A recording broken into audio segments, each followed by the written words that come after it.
ಮೋದಿ ಅವರ ವಿರುದ್ಧ ಅವಿಶ್ವಾಸ ನಿರ್ಣಯವನ್ನ ಮಂಡಿಸಿ ಅವರು ಮಾತನಾಡಲೇಬೇಕು ಅಂತ ಇದೀಗ ನರೇಂದ್ರ ಮೋದಿ ಅವರು ಮಾತನಾಡ್ತಿದ್ದಾರೆ. ಬನ್ನಿ ನೋಡೋಣ. आदरणीय अध्यक्ष जी,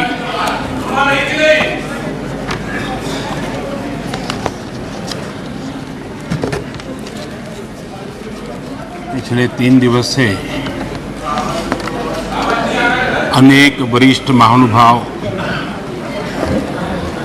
आदरणीय सदस्यों ने अपने विचार व्यक्त किए हैं।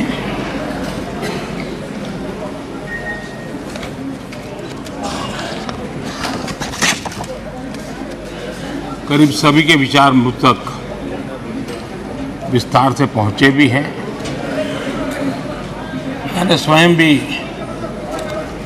कुछ भाषण सुने भी हैं। आदरणीय अध्यक्ष जी,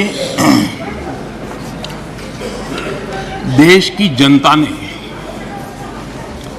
हमारी सरकार के प्रति बार बार जो विश्वास जताया है, मैं आज देश के कोटि कोटि नागरिकों का आभार व्यक्त करने के लिए उपस्थित हुआ हूं।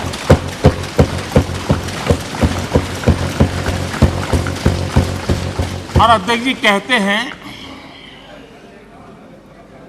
भगवान बहुत दयालु है और भगवान की मर्जी होती है कि वो किसी न किसी के माध्यम से अपनी इच्छा की पूर्ति करता है, किसी न किसी को माध्यम बनाता है। मैं इसे भगवान का आशीर्वाद मानता हूं कि ईश्वर ने विपक्ष को सुझाया और वो प्रस्ताव लेकर आए।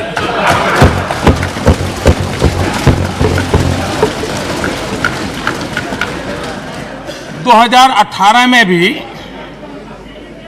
ये ईश्वर का ही आदेश था, जब विपक्ष के मेरे साथी अविश्वास प्रस्ताव लेकर के आए थे।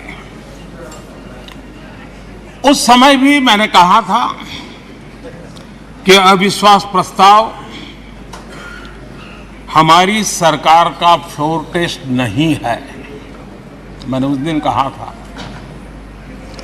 बल्कि ये उन्हीं का फ्लोर टेस्ट है। ये मैंने उस दिन भी कहा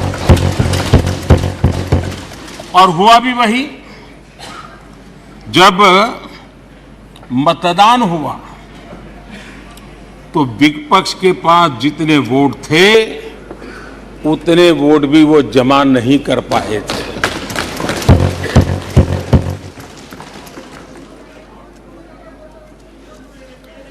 और इतना ही नहीं, जब हम सब जनता के पास गए तो जनता ने भी पूरी ताकत के साथ इनके लिए नो कॉन्फिडेंस घोषित कर दिया। और चुनाव में एनडीए को भी ज्यादा सीटें मिली और भाजपा को भी ज्यादा सीटें मिली। यानी एक तरह से विपक्ष का अविश्वास प्रस्ताव हमारे लिए शुभ होता है।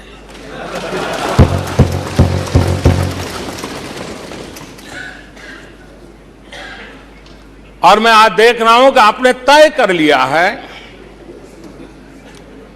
कि एनडीए और बीजेपी 2024 के चुनाव में पुराने सारे रिकॉर्ड तोड़ करके भव्य विजय के साथ जनता के आशीर्वाद से वापस आएंगे। आदरणीय अध्यक्ष जी, विपक्ष के प्रस्ताव पर यहां 3 दिनों से अलग अलग विषयों पर काफी चर्चा हुई है। अच्छा होता कि सत्र की शुरुआत के बाद से ही विपक्ष ने गंभीरता के साथ सदन की कार्यवाही में हिस्सा लिया होता।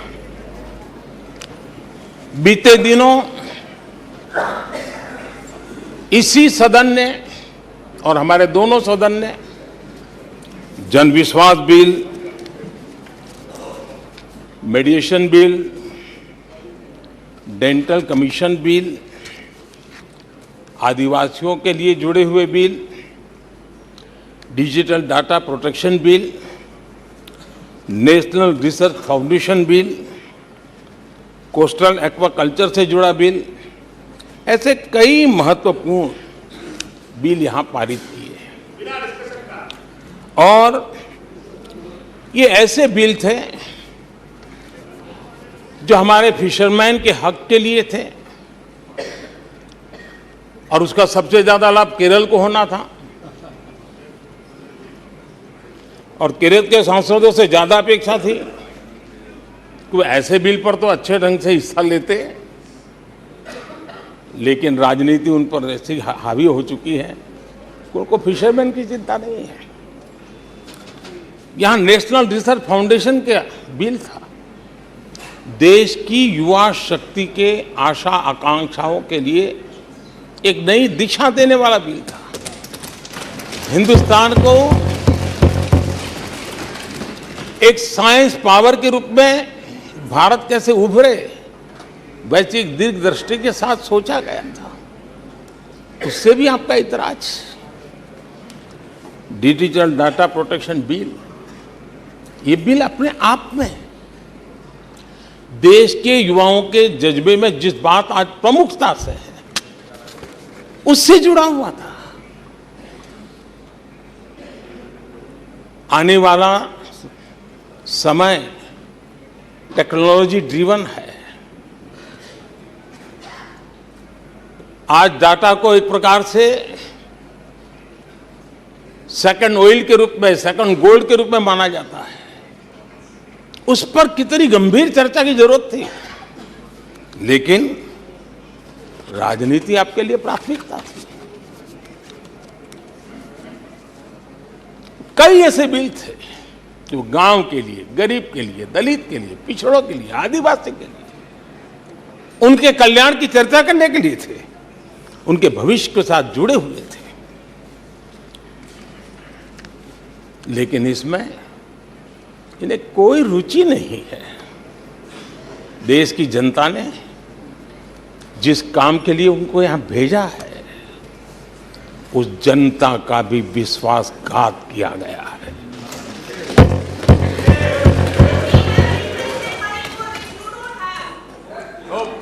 विपक्ष के कुछ दलों के लिए उनके आचरण से, उनके व्यवहार से उन्होंने सिद्ध कर दिया है कि देश से ज्यादा उनके लिए दल है, देश से बड़ा दल है, देश से पहले प्राथमिकता दल है। मैं समझता हूं आपको गरीब के भूख की चिंता नहीं है, सत्ता की भूख, यही आपके दिमाग पे सवार है। आपको देश के युवाओं के भविष्य की परवाह नहीं है, आपको अपने राजनीतिक भविष्य की चिंता है। और माननीय अध्यक्ष जी, आप झूठे